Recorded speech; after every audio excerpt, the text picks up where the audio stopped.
जरा सोचिए, लाल सागर में लगातार हमले हो रहे हैं, हुर्मुज जलडमरू मध्य में तनाव एकदम चरम पर है और पूरी दुनिया इस खौफ में जी रही है कि अगला ऊर्जा संकट कब आ जाए। ग्लोबल सप्लाई चेन ना बस एक पतले से धागे से लटकी हुई है।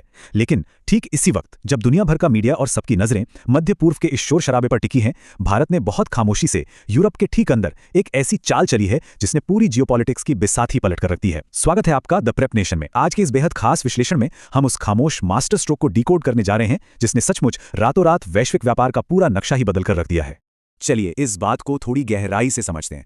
एक बहुत ही आम धारणा है ना कि दुनिया का व्यापार हमेशा स्वेज नहर या हॉर्मुज जैसे रास्तों का मोहताज रहेगा। मतलब अगर ये समुद्री रास्ते बंद हुए तो दुनिया की अर्थव्यवस्था ठप हो जाएगी। लेकिन क्या वाकई ऐसा है? इन चोक पॉइंट्स पर यानी समुद्र की इन संकरी गलियों पर हमारी ये जो निर्भरता है, ये किसी भी देश के लिए एक बहुत बहुत बड़ी रणनीतिक कमजोरी है। ये एक ऐसा डर है जिसने बड़े बड़े देशों को दशकों से बंधक बनाकर रखा है। हाल की घटनाओं को ही ले लीजिए। जब भी इन रास्तों पर जरा सी रुकावट आती है तो पूरी दुनिया में पेट्रोल, डीजल और ऊर्जा का संकट खड़ा हो जाता है। अब एक तरफ आपके पास सुएज और हॉर्मुज जैसे रास्ते हैं जो कभी भी युद्ध का अखाड़ा बन सकते हैं, और दूसरी तरफ चुपचाप एक नया बिल्कुल सुरक्षित बाईपास तैयार किया जा रहा है ग्रीस और बाल्कन के जरिए। और मैं आपको बता दूं, इस नए रास्ते का मकसद सिर्फ सामान बेचना नहीं है। ये एक ऐसा एस्केप रूट है जो पूरी दुनिया को इस पुराने जाल से हमेशा के लिए बाहर निकाल सकता है। और यहीं पर कहानी में एंट्री होती है अलेक्जेंड्रोपोलिस की। अब आप सोचेंगे ये क्या है? देखिए, ये कोई आम बंदरगाह या पोर्ट नहीं है। ये ग्रीस का एक अत्यधिक रणनीतिक डीप वाटर यानी गहरे पानी वाला द्वार है। गहरे पानी का सीधा सा मतलब है कि दुनिया के सबसे विशाल मालवाहक जहाज बिना किसी दिक्कत के यहां डॉक कर सकते हैं। आसान शब्दों में कहें तो ये पूर्वी यूरोप के अंदर घुसने का एक सीधा फास्ट ट्रैक बैकडोर है, और भारत इसी पोर्ट में अपना एक्सेस बनाने के लिए बातचीत कर रहा है। अब इस पोर्ट की असली अहमियत ना रातों रात किसी को समझ नहीं आई। संकट से पहले तो सब नॉर्मल था, दुनिया अपने पुराने रास्तों पे चल रही थी। लेकिन फिर रूस यूक्रेन युद्ध शुरू हो गया। पूरी दुनिया की सप्लाई चेन्स ताश के पत्तों की तरह बिखर गईं, और बस उसी वक्त इस अलेक्जेंड्रोपोलिस बंदरगाह की असली ताकत दुनिया के सामने आई। ये साबित हो गया कि जब बाकी सब रास्ते बंद हो जाते हैं तब ये पोर्ट यूरोप की जीवन रेखा बन जाता है, और आज की तारीख में ये भारत और ग्रीस के बीच एक बेहद अहम रणनीतिक साझेदारी का केंद्र बन चुका है। पर कहानी सिर्फ व्यापार तक सीमित नहीं है, पिक्चर अभी बाकी है। इस एक इकलौते कदम से भारत ने एक साथ 3 बड़े भू राजनीतिक मोर्चों पर अपने विरोधियों को काउंटर किया है। पहला, चीन का वो बेल्ट एंड रोड इनिशिएटिव, जिसके जरिए चीन दुनिया भर के पोर्ट्स को निगलता जा रहा था। दूसरा, पाकिस्तान की वो लगातार चलने वाली सीमा पार की हरकतें। और तीसरा, तुर्की का इस इलाके में बढ़ता हुआ दबदबा। तो आप देख रहे हैं, ये सिर्फ एक पोर्ट की डील नहीं है, ये सीधे सीधे एक जियोपॉलिटिकल चेकमेट है। और तुर्की का नाम आते ही हमें थोड़ा सा इतिहास में पीछे जाना होगा। आपको ऑपरेशन सिंधु तो याद ही होगा, जब तुर्की ने पाकिस्तान को अपने ड्रोन्स देकर उसकी खुलेआम मदद की थी। कूटनीति में एक पुरानी कहावत है, दुश्मन का दुश्मन हमारा दोस्त होता है। अब ग्रीस और तुर्की की पुरानी दुश्मनी तो पूरी दुनिया जानती है।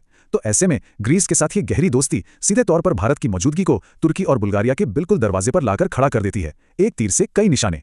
अब इस पूरे मामले में जो बात सामने आ रही है ना, वो वाकई दिलचस्प है। ग्रीस सरकार का स्टैंड देखिए। उन्होंने साफ कह दिया है कि भाई, ये बंदरगाह इतना ज्यादा संवेदनशील और रणनीतिक है कि हम इसे बिना किसी सख्त चेकिंग और रणनीतिक मूल्यांकन के किसी के भी हवाले नहीं कर सकते। वो इसे सिर्फ उसी को सौंपेंगे जिस पर वो आंख बंद करके भरोसा कर सकें। और अन्य देशों को छोड़कर भारत पर यह भरोसा दिखाना, ये अपने आप में बताता है कि ग्लोबल स्टेज पर भारत की साख आज किस मुकाम पर पहुंच चुकी है। लेकिन एक मिनट रुकिए, यहां एक बहुत बड़ा, मतलब बहुत ही बड़ा सवाल दिमाग में आता है। आखिर कैसे एक अकेला बंदरगाह मध्य पूर्व की इस पूरे समुद्री चक्रव्यूह को बाईपास कर सकता है? मतलब इस ग्रीक पोर्ट तक आखिर भारत का सामान पहुंचेगा कैसे? चलिए इसे स्टेप बाय स्टेप समझते हैं। जवाब छिपा है एक बहुत ही विशाल और महत्वाकांक्षी नेटवर्क में, जिसे हम India middle east Europe economic corridor यानी आईमेक कहते हैं। इसका रूट देखिए, मजा आ जाएगा। पहला स्टेप, मुंबई से शुरुआत। दूसरा स्टेप, यूएई के जेबल अली और सऊदी अरब के रियाद से होते हुए एक ट्रेन नेटवर्क।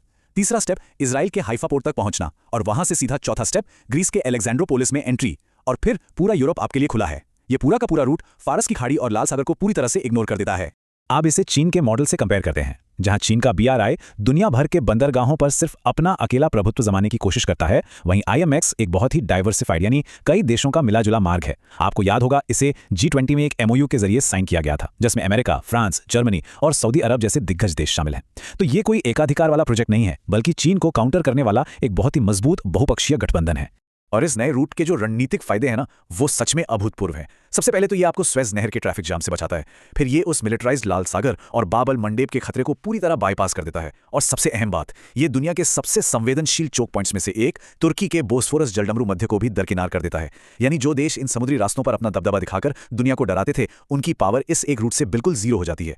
लेकिन बात सिर्फ व्यापार या दुश्मन को चकमा देने की नहीं है, यह कूटनीति का भी एक बहुत बड़ा मास्टर स्ट्रोक है। जरा सोचिए, इस एक इकोनॉमिक कॉरिडोर ने इजराइल और सऊदी अरब जैसे देशों को एक ही आर्थिक मंच पर ला खड़ा किया है।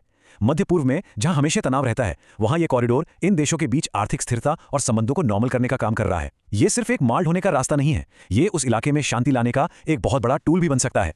तो इन सब बातों का निष्कर्ष क्या निकलता है? सबसे महत्वपूर्ण पॉइंट यह है कि इसका सीधा एकदम डायरेक्ट असर भारत की अर्थव्यवस्था पर होने वाला है। आज की तारीख में ग्लोबल जीडीपी में भारत की हिस्सेदारी लगभग 7% के आसपास है। लेकिन जब आपके पास ऐसी सुरक्षित सप्लाई चेन हो और यूरोप के बाजार में इतनी तेज एंट्री मिल जाए, तो अनुमान है कि 2050 तक भारत की यह हिस्सेदारी बढ़कर सीधे 15% तक जा सकती है। 15%, ये सच में बहुत बड़ा नंबर है।